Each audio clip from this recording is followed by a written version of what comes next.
இன்னைக்கு நம்ம செம்மையான ஒரு மிஸ்ட்ரி மூவி தான் பார்க்க போறோம். இந்த படத்துல நெக்ஸ்ட் என்ன நடக்க போகுதுன்னு உங்களால சொல்லவே முடியாது. இந்த படத்தோட கிளைமேக்ஸ் வரையும் என்னதாண்டா நடக்குது அப்படின்னு ஃபீல் பண்ண வைப்பாங்க. கிளைமேக்ஸ் வரையுமே இந்த படத்துல என்ன நடக்குதுன்னு ஒரேளவும் புரியாது. அப்புறம் தான் கிளைமேக்ஸ்ல செம்ம ட்விஸ்டோட என்ன நடக்குது அப்படிங்கறத சொல்லுவாங்க. வேற லெவல் படம் ஃபுல்லாவே ரத்தையும் சதியுமா தான் இருக்கும். படத்தோட ஸ்டார்டிங்ல ஒரு பஸ்ஸை காமிக்கிறாங்க. அந்த பஸ்ஸுக்குள்ள நிறைய ஸ்கூல் கேர்ள்ஸ் எல்லாம் ஜாலியா போயிட்டு இருக்காங்க. ஒரு தலகாணி எடுத்துட்டு சண்டை போட்டு ஜாலியா விளையாண்டு இருக்கும் போது ஆப்போசிட்ல ஒரு பஸ் போயிட்டு இருக்கும். அந்த பஸ்ல இருந்து சில ஸ்கூல் கேர்ள்ஸ் ஸ்டார்ட் காட்டி விளையாண்டு இருப்பாங்க. அப்படியே நம்ம ஹீரோனி காமிக்கிறாங்க. நம்ம ஹீரோனி பேரு மிட்சுகோ. இவ பஸ்ல உட்காந்து ஏதோ எழுதிட்டு வந்துட்டு இருப்பா. அப்ப இவளோட கையில இருக்க பெண்ணு கீழே விழுந்துரும். எடுக்கலாம் அப்படின்னு கீழே குனியும் போது ஆப்போசிட்ல இருக்க பஸ் ரெண்டா பொளந்துரும். அப்படியே இந்த பஸ்ல இருக்கவங்க ரொம்பவே பயப்படுவாங்க. அப்படியே ஒரு காத்தாட்ட வந்து இந்த பஸ்ஸையும் ரெண்டா பொளந்துரும். அப்ப நம்ம ஹீரோனி எந்திரிச்சு பார்த்தா எல்லாருமே பாதியை வெட்டி இறந்து போய் கிடப்பாங்க. அந்த இடம் ஃபுல்லாவே ரத்த வெள்ளமா இருக்கும், கொடூரமா இருக்கும். நல்லவேளை நம்ம ஹீரோனி குனிஞ்சுக்கிட்டதுனால அவங்களுக்கு எதுவுமே ஆகல. மறுபடியும் காத்து வரும். நம்ம ஹீரோனி மறுபடியும் குனியும் போது அந்த காத்து நம்ம ஹீரோனியோட முடியை உரசிட்டு போகும் பாருங்க. நம்ம ஹீரோட முடி பாதி போயிரும். மறுபடியும் அந்த காத்து வரும்போது நம்ம ஹீரோனி பயந்து போய் இறங்குவாங்க. அப்படியே ஓட ஆரம்பிப்பாங்க. அப்படி ஓடிட்டு இருக்கும்போது ஃபர்ஸ்ட் போச்சுல ஒரு பெரிய பஸ். அந்த பஸ்ல இருந்து நிறைய பேர் துண்டு துண்டா வெட்டி கிடக்காங்க. இதெல்லாம் பார்த்து பயந்து போய் நின்றுட்டு இருக்கும்போது மறுபடியும் அந்த காத்து வர ஆரம்பிக்கும். நம்ம ஹீரோனி தலை தடிக்க மறுபடியும் ஓடுவாங்க. அப்படி ஓடிட்டு இருக்கும்போது ஆப்போசிட்ல 4 பசங்க போயிட்டு இருப்பாங்க. நம்ம ஹீரோனி கத்துவாங்க, இந்த மாதிரி காத்து வருது குனிஞ்சுக்கோங்கன்னு சொல்லிட்டு. பட் அவங்களுக்கு எதுவுமே புரியல. அப்படியே நின்றுட்டு இருப்பாங்க. நம்ம ஹீரோனி வேகமா போய் அந்த பொண்ணை மட்டும் கீழே தள்ளிடுவா. அப்ப அந்த காத்து வரும்போது அந்த 3 பேருமே துண்டா வெட்டி இறந்து போயிருவாங்க. அதை பார்த்ததுமே அந்த பொண்ணு கதறிட்டு இருப்பா. அப்ப சைக்கிள்ல 3 சின்ன பசங்க வந்துட்டு இருப்பாங்க. அப்ப அந்த பொண்ணு எந்திரிச்சு இங்க வராதீங்க அப்படின்னு சொல்லும் போது அந்த காத்து வந்து எல்லாத்தையுமே ரெண்டா பொளந்துரும். நம்ம ஹீரோனி மட்டும் தப்பிச்சிருவாங்க. மறுபடியும் காத்து அடிக்கிறது. நம்ம ஹீரோனி வேகமா ஓட ஆரம்பிக்கிறா. அப்படியே ஒரு ஆறு கிட்ட வரா. அந்த ஆறு கிட்டே அந்த காத்து வந்திருக்கும் போல நிறைய பேர் பாதியா வெட்டி இறந்து போய் கிடக்காங்க. அதை பார்த்ததுமே நம்ம ஹீரோனிக்கு என்ன நடக்குதுன்னு ஒண்ணுமே புரியல. அவளோட ட்ரெஸ் வேற ஃபுல்லா ரத்தமா இருக்கு. இறந்து போய் கிடப்பாங்க இல்லையா, அவங்களோட ட்ரெஸ்ல நிறைய சதறி கிடக்கும். அந்த ட்ரெஸ் எடுத்து மாட்டிப்பாவ. அப்படியே ட்ரெஸ்ஸை மாத்திட்டு கொஞ்சம் கொஞ்சமா நடந்து வர ஆரம்பிப்பா. அப்படியே ஒரு சிட்டி சைட்ல வரும்போது நம்ம ஹீரோனியோட ஃப்ரெண்டு கூப்பிடுவா. உன் முடிக்கு என்னாச்சு, ஏன் ஈரமா இருக்கு அப்படின்னு கேட்பா. சரிவா ஸ்கூலுக்கு போலாம் அப்படின்னு கூப்பிட, உன் பேர் அக்கி தானே, நீ நானும் ஒரே ஸ்கூலா படிக்கிறோம் அப்படின்னு கேக்குறா. என்ன விளையாண்டு இருக்க அப்படின்னு சொல்லிட்டு அவளும் சிரிச்சுக்கிட்டே பேசிட்டு இருக்கா. அப்ப அவங்களோட ஃப்ரெண்ட்ஸ் எல்லாம் வராங்க. மிச்சுக்கோ உன் முடிக்கு என்னாச்சு, ஏன் இப்படி இருக்கு அப்படின்னு சொல்லிட்டு பேச ஆரம்பிக்கிறாங்க. இவளுக்கு என்ன நடக்குதுன்னு ஒண்ணுமே புரியல. இவ அந்த ஸ்கூலே படிக்கல, இப்ப வேற ஸ்கூலு. ஏதோ ஒரு குழப்பத்திலே இருக்கா. திடீர்னு காத்தடிக்குது. நம்ம ஹீரோனி டக்குன்னு குனிஞ்சிடுறா. பட் அது ஒரு சாதாரண காத்து தான், யாருக்கும் எதுவுமே ஆகல. அவங்க ஃப்ரெண்ட்ஸ் இருந்துட்டு ஏன் பயப்படுற, என்னாச்சு அப்படின்னு சொல்லிட்டு கேக்குறாங்க. இவ்வளவு அப்படியே ரொம்பவே பயந்து போய் கிடக்கா. சரிவா ஸ்கூலுக்குள்ள போய்க்கலாம் அப்படின்னு சொல்லிட்டு கொஞ்சம் கொஞ்சமா நடந்து வந்துட்டு இருக்கும் போது திடீர்னு அந்த காத்தடிக்கும். நம்ம ஹீரோனி பயந்து போய் எடுப்பா பாரு ஒரு ஓட்டம். வேகமா ஓடி போய் ஸ்கூலுக்குள்ள ஒளிஞ்சுப்பா. அவ ஃப்ரெண்டு பின்னாடியே ஓடி வந்து என்னாச்சு, ஏன் இப்படி எல்லாம் பண்ற அப்படின்னு கேட்கும் போது நம்ம ஹீரோனி ரொம்பவே அழுவா. சரி ஒண்ணு இல்ல அப்படின்னு தட்டி கொடுத்துட்டு நம்ம ஹீரோனியை கிளாஸ் பக்கம் கூட்டிட்டு வருவா. அப்ப போற வழியில 2 டீச்சர்ஸ் பார்ப்பாங்க. நம்ம ஹீரோனி கிட்ட என்னாச்சு, ஏன் ஹேர் ஸ்டைல் இப்படி இருக்கு, உடம்பு கிட்ட சரியில்லையா அப்படிங்கிற மாதிரி கேட்பாங்க. நம்ம ஹீரோனியோட ஃப்ரெண்ட் இருந்துட்டு இந்த மாதிரி அவளுக்கு உடம்பு சரியில்லை மேம் அப்படின்னு சொல்லிட்டு கிளாஸ்க்குள்ள கூட்டிட்டு வந்துருவா. கிளாஸ்க்குள்ள போனதுமே நம்ம ஹீரோனி அவளோட ஃப்ரெண்டு கிட்ட நான் உங்ககிட்ட ஒரு விஷயம் சொல்லணும் அப்படின்னு சொல்லுவா. இந்த மாதிரி எனக்கு ஒரு பயங்கரமான கெட்ட கனவு வந்துச்சு அப்படின்னு சொல்லுவா. ஒரு பஸ்ல உட்காந்துட்டு இருந்தேன். அப்ப திடீர்னு ஒரு காத்தாட்ட வந்துச்சு. அந்த காத்து எல்லாத்தையும் ரெண்டா பொளந்துருச்சு. அந்த விண்டு தான் எல்லாத்துக்கும் காரணம். இப்ப கூட நான் அங்கிருந்து தான் தப்பிச்சு வரேன் அந்த மாதிரி பேசிட்டு இருப்பா. இவ்வளவு சமாதானப்படுத்த ட்ரை பண்ணுவா. பட் அந்த காத்து வருது பாரு அப்படின்னு சொல்லுவா. அப்படிலாம் ஒண்ணும் இல்ல, இது உன்னோட கனவு தான், நீ வேணா கையை வெளியே நீட்டி பாரு அப்படின்னு சொல்லிட்டு நீட்டு சொல்றா. நம்ம ஹீரோனு கையை வெளியே நீட்டினா சாதாரண மெலிசான காத்து தான் வருது. அந்த காத்து எதுவுமே பண்ணல பாரு, அது வெறும் கனவு தான், நீயே மனசை போட்டு குழப்பிக்காத, நீ ஏதோ குழப்பத்தில் இருக்கன்னு நினைக்கிறேன், நம்ம வேணா கட்டடிச்சுட்டு வெளியே போலாமா அப்படின்னு கேட்க ஹீரோனியோட ஃப்ரெண்ட்ஸ் சேர்ந்து கட்டடிச்சிட்டு வெளியே போகும்போது அவங்க டீச்சர் கிட்ட மாட்டிப்பாங்க. எங்க போறீங்க அந்த மாதிரி கேட்கும்போது நாங்க கட்டடிச்சு ரிவர் பக்கம் போக போறோம்னு தைரியமா மிஸ் கிட்டே சொல்லிட்டு வேகமா ஓடி வந்துருவாங்க. அப்படியே அந்த கும்பல் வேகமா ஓடி வந்து அந்த ஆறு கிட்டே ரீச் ஆகுறாங்க. அந்த ஆறு கிட்ட போனதுமே ஜாலியா உட்காந்து பேச ஆரம்பிப்பாங்க. அப்ப ஹீரோனியோட ஃப்ரெண்ட் இருந்துட்டு இந்த மாதிரி மிச்சிகோக்கு ஒரு கெட்ட கனவு வந்துச்சாமா அப்படின்னு சொல்லிட்டு அந்த கனவை பத்தி பேசி சிரிச்சிட்டு இருக்காங்க. அப்ப அவளோட ஃப்ரெண்ட் ஒருத்தி எந்திரிச்சு இது உண்மையா கூட இருக்கலாம் இல்லையா, அதாவது மிச்சிகோ ஒரு பஸ்ல போயிட்டு இருக்கா. அப்போ அந்த காத்து வந்து எல்லாத்தையும் ரெண்டா பொளந்துருச்சு. அது வேற ஒரு யூனிவர்ஸா இருக்கலாம். இப்ப நம்ம கூட நின்றுட்டு இருக்கிறது வேற ஒரு யூனிவர்ஸ். அந்த யூனிவர்ஸ்ல நடந்தது கூட நம்ம மிக்சிகோ பார்த்திருக்கலாம் அப்படின்னு சொல்றா. இப்போ எக்ஸாம்பிளுக்கு இந்த கல்லை நான் தண்ணிக்குள்ள போடுறேன். இந்த யூனிவர்ஸை பொறுத்த அளவுக்கு இந்த கல்லை நான் தண்ணிக்குள்ள போட்டிருக்கேன். அதே இன்னொரு யூனிவர்ஸ்ல வேற மாதிரி கூட நடக்கலாம். இந்த தண்ணிக்குள்ள வந்து ஒரு முதல்ல வந்து என்ன சாப்பிடுற மாதிரி கூட இருக்கலாம். இதை பத்தி நான் நிறைய படிச்சிருக்கேன் அப்படின்னு சொல்லிட்டு பேசிட்டு இருக்கா. அப்ப அந்த ரிவர் கிட்ட யாரோ தூங்கி இருப்பாங்க போல. அங்க பெட்ஷீட் ஒரு தலகாணி கிடக்கும். அந்த தலகாணி எடுத்து சண்டை போட்டு விளையாண்டு இருப்பாங்க. அப்ப அந்த தலகாணிக்குள்ள இருந்து இறகுகள்லாம் வெளியே வரும். அது நம்ம ஹீரோனியோட கையில குத்தி நம்ம ஹீரோனிக்கு லைட்டா ரத்த வர ஆரம்பிக்கும். அப்ப நம்ம ஹீரோனி ஒரு வேர்டு சொல்லுவாங்க, எல்லாமே விதிப்படி தான் நடக்குது, இந்த விதி யாராலையும் மாத்த முடியாது அப்படின்னு பேசிட்டு இருக்க நம்ம ஹீரோனியோட ஃப்ரெண்ட் இருந்துட்டு நம்ம நினைச்ச இந்த விதியை மாத்தலாம். அதாவது நம்ம ஒரே விஷயங்கள் தான் செஞ்சுட்டு இருக்கோம், அந்த விஷயங்களை நம்ம கொஞ்சம் வேற மாதிரி ட்ரை பண்ணா விதி மாறுறதுக்கு சான்ஸ் இருக்கு அப்படின்னு சொல்றா. யாரும் எதிர்பார்க்காத ஒரு விஷயங்களை செய்யணும், அப்ப நம்மளோட விதியை மாத்த முடியும்னு சொல்லிட்டு இவ வாட்டுக்கு டான்ஸ் ஆட ஆரம்பிக்கிறா. அப்ப வேகமா தண்ணிக்குள்ள உழுகுற மாதிரி போறா. ஆனா உழுகல. எல்லாருமே நான் தண்ணிக்குள்ள உழுவின்னு தான் நினைச்சீங்க, ஆனா நான் உழுகல, என்னோட விதியை சேஞ்ச் பண்ணிட்டேன் அப்படின்னு சொல்றா. இந்நேரம் ஃபர்ஸ்ட் பீரியட் முடிஞ்சிருக்கும், இப்ப போனா கணக்கா இருக்கும் அப்படின்னு சொல்லிட்டு கிளாஸ்க்குள்ள போறாங்க. அப்ப கிளாஸுக்கு வந்து டீச்சர் கட்டடிச்சுட்டு ஃபர்ஸ்ட் பீரியட் எங்க போனீங்க அப்படின்னு கேட்க, இந்த மாதிரி மெக்சிகோக்கு உடம்பு சரியில்லை, அதான் வெளியே போயிருந்தோம் அப்படின்னு சொல்றா. சரின்னு சொல்லிட்டு எல்லாருமே கிளாஸ் கவனிச்சிட்டு இருக்காங்க.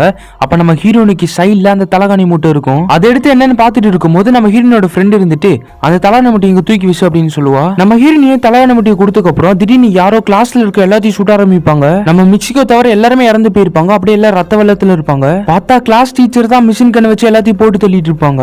என்ன தைரியம் இருந்தா என்னோட கிளாஸே கட்டடிச்சிருப்பீங்கன்னு சொல்லிட்டு அந்த டீச்சரே மிஷின் கண்ணை வச்சு கெத்த நின்னுட்டு இருப்பாங்க. அப்ப ஹீரோனியோட ஃப்ரெண்ட்ஸ் 2 பேர் வந்து நம்ம ஹீரோனை காப்பாத்தி அங்க இருந்து கூட்டிட்டு போவாங்க. அவங்க அப்படியே லேப்ல ஒளிஞ்சிட்டு இருப்பாங்க. அப்ப அவங்கள மாதிரி 2-3 பேர் அங்க ஒளிஞ்சிட்டு இருப்பாங்க. அப்ப அந்த இடத்துக்கு ஒரு ப்ரொஃபசர் வருவாங்க. அப்ப ஒரு பொண்ணு எந்திரிச்சு இந்த மாதிரி என்ன காப்பாத்துங்க மிஸ் அப்படின்னு கேட்க, அந்த டீச்சர் இருந்துட்டு கண்ண எடுத்துட்டு பட்டுன்னு போட்டு தள்ளிடும். இப்போ இவங்க 3 பேர் பயந்து போய் ஒளிஞ்சிட்டு இருப்பாங்க. அதுல ஒரு பொண்ணு இருந்துட்டு அந்த டீச்சரை தடுக்க அப்படியே கையிலேயே சுடுவா. சுட்டதுமே கையெல்லாம் தெரிச்சு அப்படியே ரத்தம்லாம் பீச்சிட்டு அடிக்கும். அப்படியே கண் எடுத்து மண்டையிலேயே சுட்டா பாதி மண்டை தெரிச்சு அப்படியே இறந்து போயிடுறா. அப்ப இன்னொரு ஃப்ரெண்ட் இருந்துட்டு நம்ம ஹீரோயினை கூட்டிட்டு ஓட அவளையும் சுட்டுறாங்க. அப்ப அவ ஸ்டாவர் ஸ்டேஜ்ல இந்த வாழ்க்கைங்கிறது போராட்ட களம், இல்ல நம்ம போராடிக்கிட்டே இருக்கணும் அந்த மாதிரி அட்வைஸ் பண்ணிட்டு இருப்பா. இப்படி பேசிட்டு இருக்கும்போது ஹெட்ஷாட் போட்டு சாவடிச்சிருவாங்க. நம்ம ஹீரோயினி பயந்து போய் ஓடிட்டு இருப்பா. அப்ப ஸ்கூல்ல இருந்து நிறைய கேர்ள்ஸ் பயந்து போய் அப்படியே ஓடிட்டு இருப்பாங்க.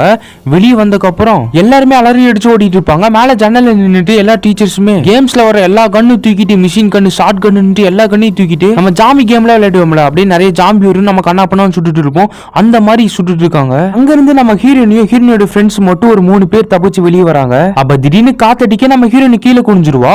அவங்க 3 பேருமே 2 வட்டி இறந்து போயிருவாங்க. மறுபடியும் காத்து வர நம்ம ஹீரோனி திரும்பி வேற பக்கம் ஓட ஆரம்பிப்பா. ஓடுவா ஓடிக்கிட்டே இருப்பா. அப்படியே ஓடி போய் ஒரு டவுனுக்குள்ளேயே ரீச் ஆகுறா. அப்படியே போலீஸ் ஸ்டேஷனுக்கு போயிட்டு ரொம்பவே பயந்து போய் நின்னுட்டு இருக்கா. அங்க இருக்க போலீஸ் இருந்துட்டு என்னாச்சு உங்களுக்கு அப்படின்னு கேக்குறாங்க. நம்ம ஹீரோனி இருந்துட்டு ரொம்பவே பயந்து போய் கிடக்கா. அப்ப யாரா கத்துற சத்தம் கேக்குது, இந்த சத்தம் உங்களுக்கு கேக்குதா அப்படின்னு அவ கேக்குறா. அந்த போலீஸ் ஆபீசர் இருந்துட்டு கேக்கு உனக்கு என்னாச்சு, ஏன் ஒரு மாதிரி நடந்துக்கிற அப்படின்னு கேட்பாங்க. நம்ம ஹீரோனியோட பேரை கீக்கு அப்படின்னு சொல்லுவாங்க. நம்ம ஹீரோனிக்கு முன்னாடி ஒரு கண்ணாடி இருக்கும். அந்த கண்ணாடியில அவங்க ஃபேஸ பார்த்தா அவங்க ஃபேஸ் மாறி இருக்கும். நம்ம ஹீரோனிக்கு ஒண்ணுமே புரியல, இங்க என்னதான் நடக்குதுங்கிற மாதிரி. வெட்டிங் ஃபங்க்ஷனை வச்சுட்டு இங்க என்ன பண்ற அப்படின்னு சொல்லிட்டு அந்த போலீஸ் ஆபீசர் நம்ம ஹீரோனி கூட்டிட்டு போவாங்க. அப்ப கார்ல போகும்போது எல்லா கேர்ள்ஸுமே ஒரு மாதிரி கண்ணாடி கிட்ட வந்து சிரிச்சுக்கிட்டே இருப்பாங்க. நம்ம ஹீரோனி ஸ்கூல் பொண்ணா இருந்து 25 வயசு பொண்ணா மாறி இருப்பா. இப்ப நம்ம ஹீரோனி கார் ஓட்டி இறங்கினதுமே எல்லா ஃப்ரெண்ட்ஸும் சேர்ந்து நம்ம ஹீரோனியை மண்டபத்துக்குள்ள கூட்டிட்டு போவாங்க. அங்க போய் பார்த்தா மேக்கப் போறவள நம்ம ஹீரோனியோட ஃப்ரெண்ட் இருப்பா. ஆகி நீ என்ன பண்ற அப்படின்னு கேட்க, எனக்கு எல்லாமே தெரியும், நம்ம அப்புறமேல் பேசலாம், இப்போதைக்கு மேக்கப் போட்டுக்கோ அப்படின்னு சொல்லிட்டு நம்ம ஹீரோனி உட்கார வைப்பா. இன்னைக்கு நம்ம ஹீரோனிக்கு தான் கல்யாணம் மாமா, அதனால நம்ம ஹீரோனியை ரெடி பண்ணிட்டு இருக்காங்க. ஹீரோனியை ரெடி பண்றதுக்கு வெட்டிங் ட்ரெஸ் எல்லாம் தூக்கிட்டு வராங்க. நம்ம ஹீரோனிக்கு ஒரு மாதிரி அன்கம்ஃபர்டபுளா இருக்கு. இவளுக்கு ட்ரெஸ் மாத்தி நான் கூட்டிட்டு வரேன், நீங்க எல்லாம் வெளியே போங்கன்னு சொல்லிட்டு ஹீரோனியோட ஃப்ரெண்டு துரத்திடுறா. இங்க என்னதான் நடந்துட்டு இருக்கு, நீயாச்சும் சொல்லு அப்படின்னு கேட்க, இது ரொம்பவே பெரிய கதை, நான் உனக்கு அப்புறமேல் சொல்றேன், இப்போதைக்கு நான் என்ன சொல்றேனோ அதை மட்டும் நீ செய்ய அப்படின்னு சொல்லிட்டு மேக்கப் போட்டு விட்டுட்டு இருக்கா. அப்ப கரெக்டா நம்ம ஹீரோனியோட ஃப்ரெண்ட்ஸ் எல்லாம் வர நம்ம ஹீரோனியோட ஃப்ரெண்டு போய் ஒருத்தியோட கைய பிச்சு அப்படியே உடைச்சு கழுத்து திருகி சாகடிப்பா. அப்படியே அந்த இடத்துக்கு போலீஸ் ஆபீசர் வர அவளை அப்படியே ஓங்கி உதைச்சு அவன் மூஞ்சிலே நசுக்கி கொன்றுவா. நீயும் வந்து ஹெல்ப் பண்ணு அப்படின்னு கூப்பிட நம்ம ஹீரோனியோட ஃப்ரெண்டும் 2 பேர் சேர்ந்து ஒரு பொண்ணை கிளாஸ் மேல போட்டு சாவடிப்பாங்க. அப்ப உடஞ்ச பாட்டில் கீழே ஒண்ணு கிடக்கும். அதை தூக்கி நம்ம ஹீரோனி கையில கொடுத்து யார பார்த்தாலும் குத்தி சொருவுற அப்படின்னு சொல்றா. அப்படியே நம்ம ஹீரோனி வெட்டிங் ஃபங்க்ஷனுக்குள்ள வர அங்க இருக்க எல்லாருமே கத்திக்கிட்டு இருப்பாங்க. திடீர்னு போக போக அங்க இருக்க எல்லாருமே பைத்தியம் மாதிரி கத்த ஆரம்பிச்சிருவாங்க. அப்படியே அந்த இடமே பைத்தியக்கார ஹாஸ்பிட்டல் மாதிரி இருக்கும். அங்க இருக்க எல்லாருமே பைத்தியம் மாதிரி பண்ணிட்டு இருக்க மாப்பிள்ளை யாருன்னு பார்த்தா செவப்பட்டிக்குள்ள இருக்கான் அப்படின்னு சொல்லிட்டு காமிப்பாங்க. நம்ம ஹீரோனி செவப்பட்டியை திறந்தா உள்ளுக்குள்ள பண்ணி முஞ்சி வச்சுட்டு ஒரு மாப்பிள்ள இருப்பான். அதை பார்த்ததுமே நம்ம ஹீரோனி பயந்துருவாங்க. அங்க இருக்க எல்லாருமே கல்யாணம் பண்ணிக்கோ அப்படின்னு கத்த நம்ம ஹீரோனி கையில வச்சிருக்க பாட்டில் எடுத்து கழுத்திலே சொல்லி சாவடிக்கிறாங்க. அப்ப அங்க இருக்க பொண்ணுங்களை அட்டாக் பண்ண வர நம்ம ஹீரோனி ஒவ்வொருத்தங்களா குத்தி சாவடிக்கிறாங்க. அப்படியே கேம்ல வர மாதிரி வரவன் போறவங்களாம் குத்திட்டு இருக்க கரெக்டா நம்ம ஹீரோனியோட ஃப்ரெண்டு வந்து ஹீரோனியை கூட்டிட்டு போயிருவா. அங்க இருந்து தப்பிக்கலான்னு பார்க்க கரெக்டா அந்த டீச்சர்ஸ் 2 பேர் வந்துடுறாங்க. அவங்க 2 பேத்தையும் அடிச்சு போட்டுட்டு அங்க இருந்து ஓட ட்ரை பண்றாங்க. அவங்க பின்னாடியே துரத்திட்டு வராங்க. அதனால ஹீரோனியோட ஃப்ரெண்ட் இருந்துட்டு நீ தப்பிச்சு போயிரு, நான் அவங்கள டைவர்ட் பண்றேன்னு சொல்லிட்டு டைவர்ட் பண்ணிட்டு இருப்பா. இந்த சாக்கு யூஸ் பண்ணி நம்ம ஹீரோனி தப்பிச்சிருவா. இப்ப நம்ம ஹீரோனி ஓடிட்டு இருக்கும் போது யாரோ மேரத்தான் ட்ரெஸ் போட்டுட்டு ஒரு பொண்ணு கூப்பிட்டு இருப்பா. அவ நம்ம ஹீரோனி இட்சுமின்னு கூப்பிடுவா. சரி வா நம்ம ஓடலாம் அப்படின்னு சொல்லிட்டு நம்ம ஹீரோனி கூட்டிட்டு ஓடிட்டு இருக்கும் போது நம்ம ஹீரோனிக்கு சைடுல ஒரு கண்ணாடி இருக்கும். அந்த கண்ணாடி வழியா பார்த்தா நம்ம ஹீரோனி வேற ஒரு ஆளா மாதிரி இருப்பாங்க. நம்ம ஹீரோனிக்கு என்ன நடக்குதுன்னு ஒண்ணுமே புரியல. ஏன்னா மேரத்தான் ட்ரெஸ் வேற போட்டிருப்பாங்க. அப்ப அவங்க ஃப்ரெண்ட்ஸ் 3 பேர் வருவாங்க. இட்சுமி இங்க என்ன பண்றவா ஓடலாம் அப்படின்னு கூப்பிடுவாங்க. இங்க நம்ம என்ன பண்ணிட்டு இருக்கோம் அப்படின்னு கேட்பா. என்ன புதுசா கேக்குற, நம்ம மேரத்தான் ஓடிட்டு இருக்கோம் தெரியலையா வா அப்படின்னு சொல்லிட்டு நம்ம ஹீரோனி கூட்டிட்டு ஓடிட்டு இருப்பாங்க. அப்படியே ஸ்ட்ரீட் பார்க்க போனா அதை பாக்குறதுக்கு நிறைய பேர் இருப்பாங்க. செம்மையா ரேஸ் நடந்துட்டு இருக்கும். இந்த ரேஸ் அப்படின்னா இது ஒரு குரூப் ரேஸ். அதாவது 4 பேர் ஒன்னா போய் ரீச் பண்ணணும் லைனா, அப்பதான் வின் ஆவாங்க. சோ 4 பேர் ஒட்டுக்கா ஓடிட்டு இருக்காங்க. சின்ன வயசுல இருக்கும் போது இதே மாதிரிதான் 4 பேர் ஒட்டுக்கா ஓடிட்டே இருப்பாங்களாமா. சோ இப்படிலாம் சொல்லிட்டு ஓடிட்டு இருக்கும் போது பின்னாடி இந்த 2 டீச்சர்ஸும் அந்த பண்ணி வாயின்னு வந்துடுறானுங்க. அப்படியே பின்னாடி வந்துட்டு இருக்கவங்க அடிச்சு நவுத்தி நம்ம ஹீரோனி பக்கம் வந்துட்டு இருக்காங்க. நம்ம ஹீரோனி பயந்து போய் தலை தறிக்க அடிச்சு ஓடிட்டு இருக்கும் போது அவங்க ஸ்கூல் ஃப்ரெண்ட்ஸ் கூட ஓடி வந்துட்டு இருக்காங்க. வேகமா ஓடு அப்படின்னு சொல்லி நம்ம ஹீரோனி தலை தறிக்க அடிச்சு ஓடிட்டு இருக்காங்க. பின்னாடி வர அந்த 3 பேர் துரத்திட்டே வந்துட்டு இருக்காங்க. இவங்க 3 பேர்த்தையும் நாங்க டைவர்ட் பண்றோம், நீ வேற பக்கம் ஓடு அப்படின்னு சொல்ல நம்ம ஹீரோனி வேற ரூட் எடுத்து ஓட ஆரம்பிப்பாங்க. நம்ம ஹீரோனி வேற ஒரு ரூட் எடுத்து ஓடிட்டு இருக்கும் போது இவங்க ஒரு இடம்லாம் ஆடியன்ஸா இருப்பாங்க. இவங்க எங்கெல்லாம் திரும்புறாங்களோ அங்கெல்லாம் ஆடியன்ஸா இருப்பாங்க. அப்படியே வேகமா ஓடி போய் ஒரு குகைக்குள்ள போறாங்க. அந்த குகைக்குள்ள நம்ம ஹீரோனி யாரோ கூப்பிடுவாங்க. திரும்பி பார்த்தா ஸ்கூல் ட்ரெஸ் போட்டு ஒரு பொண்ணு நிப்பா. ஏன் கூட வா அப்படின்னு சொல்லிட்டு வேற ஒரு இடத்துக்கு கூட்டிட்டு போவா. அங்க போனா எல்லா ஸ்கூல் பொண்ணுங்களும் முடிய முன்னாடி போட்டுட்டு காஞ்சரிங் பேய் மாதிரி நின்னுட்டு இருக்கும். அவன் முன்னாடி போய் நின்னுக்கிட்டு இந்த மாதிரி நீ செத்து போயிரு, நீ உயிரோட இருந்தா நாங்க உயிரோட இருக்க முடியாது, ப்ளீஸ் சத்துரு அப்படின்னு சொல்லிட்டு கிட்டுக்க கத்தி எடுத்துட்டு வந்து நம்ம ஹீரோனியை போட்டு தள்ளலான்னு பார்க்க நம்ம ஹீரோனியோட ஃப்ரெண்ட் வந்து அடிச்சு காப்பாத்துறாங்க. அங்கிருந்து நம்ம ஹீரோனியை கூட்டிட்டு வேகமா ஒரு இடத்துக்கு போயிட்டு நான் என்ன சொல்றேனோ அது கேன்சர் மட்டும் பண்ணு அப்படின்னு சொல்றா. உன்னோட பழைய பேர் என்ன அப்படின்னு கேட்க மிக்சிகோன்னு சொல்றா. அதை திருப்பி சொல்லு, உன் பேர் என்ன மிக்சிகோ, உன் பேர் என்ன மிக்சிகோ அப்படின்னு சொல்ல வேகமா மிக்சிகோன்ட்டுக்கா. அவளோட பேரை திருப்பி சொல்லிட்டு இருக்க பழைய ஸ்கூல் பொண்ணு உருவத்துக்கே மாறிட்டா. இப்ப கண்ண மூடு, உன்னோட பேர் என்ன அப்படின்னு சொல்ல மிக்சிகோன்னு சொல்லிட்டு இருக்கா. இப்ப கண்ணை திறந்து பாரு அப்படின்னு சொல்ல கண்ணை திறந்து பார்த்தா அவ ஃப்ரெண்டு கையில 2 வயராட்டம் இருக்கும். இதை பிடிச்சி இழு அப்படின்னு சொல்லுவா. அவளும் மாட்டேன் அப்படின்னு சொல்ல கண்ணத்து மேல ஒன்னு விட்டு இழுக்க போறியா இல்லையா அப்படின்னு சொல்லுவா. உன்னோட பேர் என்ன அப்படின்னு சொல்ல மிக்சிகோன்னு சொல்லிட்டு ரொம்பவே அழுவா. நம்ம இருக்கிறது ஒரு உண்மையான உலகம் கிடையாது, ஒரு போலியான உலகம். அந்த போலியான உலகத்துல நம்ம மாட்டிக்கிட்டோம். இந்த உலகத்துல நம்மளை யாரோ கண்ட்ரோல் பண்ணிட்டு இருக்காங்க. இந்த உலகத்துல நீ தான் மெயின் கேரக்டர். இந்த உலகத்துல இருந்து நீ தப்பிச்சிட்டா நாங்க எல்லாருமே தப்பிச்சிருவோம் அப்படின்னு சொல்றா. அதுக்கு இந்த 2 வயரை பிடிச்சி இழு அப்படின்னு சொல்ல அவளும் அந்த வயரை பிடிச்சி இழுக்கிறா.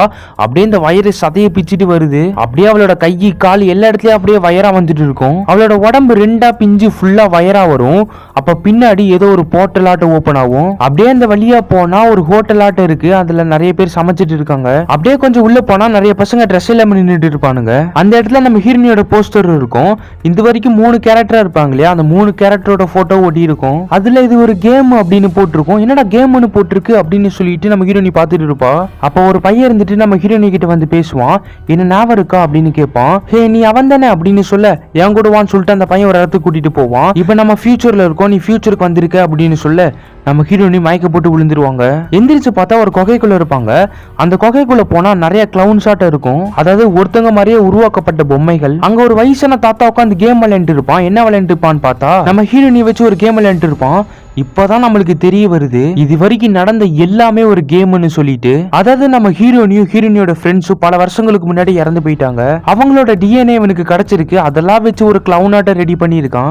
அவங்கள ஒரு கேம் கேரக்டராக யூஸ் பண்ணியிருக்கான் இவன். இப்படி சொல்லிட்டு இருக்கும் போது நம்ம ஹீரோனிக்கு அப்பதான் புரியுது நம்ம இறந்து போயிட்டோமா அப்படின்னு சொல்லிட்டு. நம்ம ஹீரோனி கூட ஃபர்ஸ்ட் ஒரு பையன் பேசினா இல்லையா, அந்த பையன் வருவான். ஆக்சுவலி அந்த பையன் தான் அந்த தாத்தா தான் அந்த பையன். அந்த கிழட்டு பையன் அவனோட டிஎன்ஏ வச்சு அவன மாதிரியே ஒரு கிளவுனை உருவாக்கி இருக்கான். அதாவது ஸ்கூல் படிக்கும் போது நம்ம ஹீரோனி அவனுக்கு ரொம்பவே பிடிக்கும். பட் அவனோட ஆசை எதுவுமே நிறைவேறி இருக்காது. அதனால தான் நம்ம ஹீரோனி இறந்து போனக்கு அப்புறம் அவனோட டிஎன்ஏ வச்சு ஒரு கிளவுனை உருவாக்கி இருக்கான் இந்த விஷயத்துக்காண்டி. இப்ப நம்ம ஹீரோனிய வா அப்படின்னு கூப்பிட நம்ம ஹீரோனி போய் படுப்பாங்க.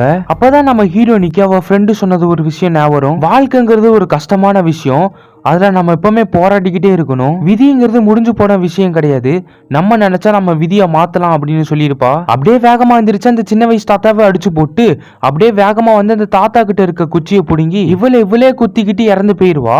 இவளே இறந்து போனக்கு அப்புறம் கேம்ல இருக்க கேரக்டர் ஒவ்வொருத்தங்க அவங்களே குத்திக்கிட்டு இறந்து போயிருவாங்க. சோ மெயின் கேரக்டர்ஸ் இருந்தா தானே அந்த கேமே நடக்கும்.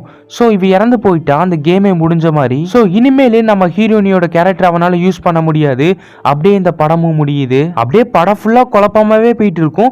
கடைசியில் தான் நம்மளுக்கு தெரிய வரும் இதெல்லாம் ஒரு கேம்னு சொல்லிட்டு. ஆக்சுவலி இது ஃப்ரீ ஃபயரோட ஒப்பிட்டு தான் எடுத்திருக்காங்கன்னு நினைக்கிறேன். ஏன்னா நிறைய புது வகையான கன்ஸ் காமிச்சிருந்தாங்க. அந்த காத்து வந்து எல்லாத்தையும் போட்டு தள்ளுறது ஒரு ஜோன் மாதிரி கூட இருக்கலாம். சோ இவரோட பேர் மாறிக்கிட்டே இருந்தது இவரோட கேரக்டர்ஸ். சோ இந்த மாதிரி நிறைய கேம்ஸை வச்சு செம்மையாவே எடுத்திருப்பாங்க இந்த படத்தை. ஓகே டாடா கைஸ், அடுத்த வீடியோல இதே மாதிரி ஒரு நல்ல படத்துல பார்க்கலாம்.